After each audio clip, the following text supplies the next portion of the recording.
పుస్తకము పఠనము జీవితం గురించిన తన దృక్పథాన్ని విస్తృతము ప్రగాఢము చేసిందని ఆయన చెప్పారు.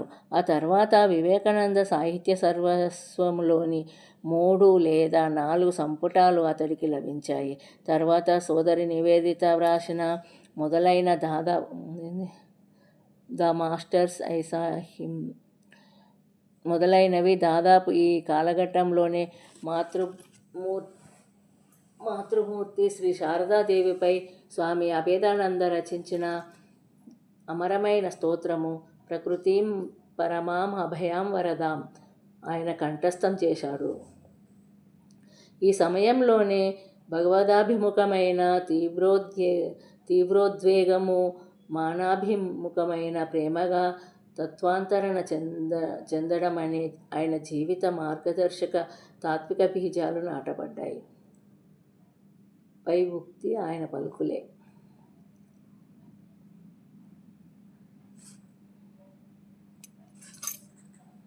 మొదటిసారి కథామృతం చదివిన తర్వాత శంకర్ కథామృత రచయిత అయిన మహేంద్రగుప్త పట్ల ఎనలేని ప్రేమాభిమానాలను పెంపొందించుకున్నాడు. 1929లో బ్రహ్మచర్య దీక్ష నిమిత్తము బేలూరు మఠానికి వచ్చినప్పుడు అతడు మాను కలుసుకొని తన గౌరవాభిమానాలను ఆయనకు చెల్లించాడు. ఇతర సాధువులతో కలిసి అతడు ఒకసారి మా ఇంటికి వెళ్ళాడు.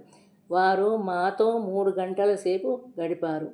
శ్రీరామకృష్ణులను గురించి మాత్రమే మాట్లాడినట్లు మహారాజ్ గుర్తు చేసుకున్నారు. మహేంద్రనాథ్ గుప్తా.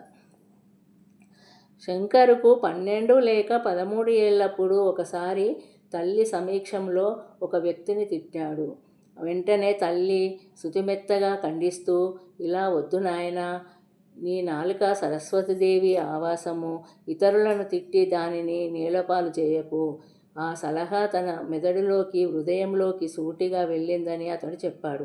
8 దశకాల పైబడి చదువుల తల్లి తరించిన ఆయన నాలుక ద్వారా స్పష్టంగా అభివ్యక్తమవడంలో కాస్తా కూడా ఆశ్చర్యం లేదు. శ్రీరామకృష్ణుల కోసము సర్వసంగ పరిత్యాగం చేయాలనే ప్రేరణ శంకర్ హృదయంలో ఉదయించడానికి ఎంతో సమయం పట్టలేదు. దీనిని గురించి అతడు కాలాంతరంలో ఇలా చెప్పాడు. అది 1924వ సంవత్సరము. అప్పుడు నా వయస్సు 15.5 సంవత్సరాలు.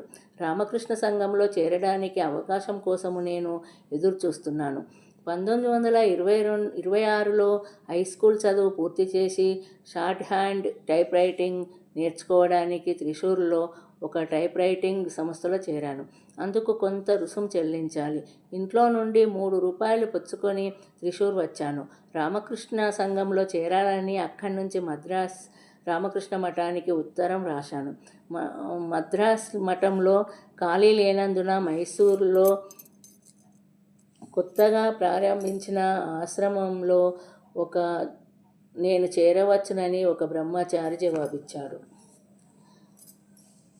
తదనుసారంగా శంకర్ మైసూరు ఆశ్రమ అధ్యక్షులైన గోపాల్ మహారాజ్ స్వామి సిద్ధేశ్వరానందజీకి ఉత్తరం రాశాడు. అదృష్టవశాత్తు ఏదో వ్యక్తిగతమైన పని మీద సాక్షాత్ ఆ స్వామివారు త్రిశూర్ రావడము తటస్థించింది. రామకృష్ణ సంఘంలో చేరాలన్న తన ఉద్దేశాన్ని శంకర్ స్వామికి తెలిపినప్పుడు అందుకు ఆయన సమ్మతించారు.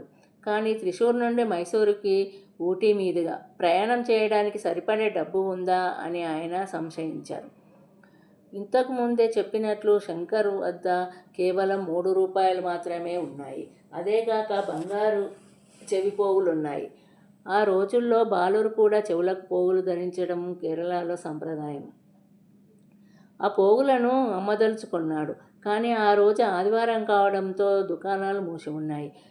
కానీ ఒక వ్యక్తి అతడికి 2 రూపాయలు ఇచ్చాడు. స్వామి సిద్ధేశ్వరానంద మరో 2 రూపాయలు ఇచ్చారు. మొత్తం కలిపి అతడి వద్ద 7 రూపాయలు తేలాయి. ప్రయాణానికి ఈ మొత్తం కూడా చాలకపోవడంతో అతడు ఎంతో గందరగోళానికి లోనయ్యాడు. ఆయన మాటల్లోనే కొనసాగిద్దాము. అప్పుడు నా వయస్సు 17.5 సంవత్సరాలు. ఠాకూర్ శ్రీరామకృష్ణులు అనుగ్రహం కోసము ప్రార్థించడానికి త్రిశూర్ వివేకోదయం పాఠశాలలోని రామకృష్ణ మందిరానికి వెళ్ళాను. ఆ మందిరంలో ఆరాధన కోసము తరచూ మా ఇంట్లో నుండి పువ్వులు తీసుకువెళ్ళేవాడిని. నా సర్వసంగ పరిత్యాగానికి స్వామి సిద్ధేశ్వరానందజీతో పాటు మైసూరుకు వెళ్ళడానికి మార్గము సుగమము చేయమని కంటతడి పెట్టుకొని ఠాకూర్ను ప్రార్థించాను. ఠాకూర్ అంటే రామకృష్ణ పరమహంస. ఇప్పటికీ 70 సంవత్సరాల తర్వాత కూడా దీనిని గురించి బేలూరు మఠంలో 1995లో రామకృష్ణ సంఘ ఉపాధ్యక్షులుగా ఉన్నప్పుడు మహారాజు గారు ప్రస్తావించారు. ఈ మందిరంలో జరిగిన ఆ సంఘటన తాలూకు జ్ఞాపకము నన్ను కుదిపివేస్తుంది. నిస్సందేహంగా ఆ బాలుని కన్నీరు ఠాకూరును కదిలించి ఉంటుంది. రాత్రి 8:30 గంటలప్పుడు స్వామి సిద్ధేశ్వరానందజీ శంకర్ రైలులోకి ఎక్కి మర్నాడు ఉదయం ఊటీ చేరుకున్నారు. ఊటీలో మరో మైలురాయిని అతిక్రమించడం జరిగింది. ఆ సమయంలో మహాపురుష్ మహారాజ్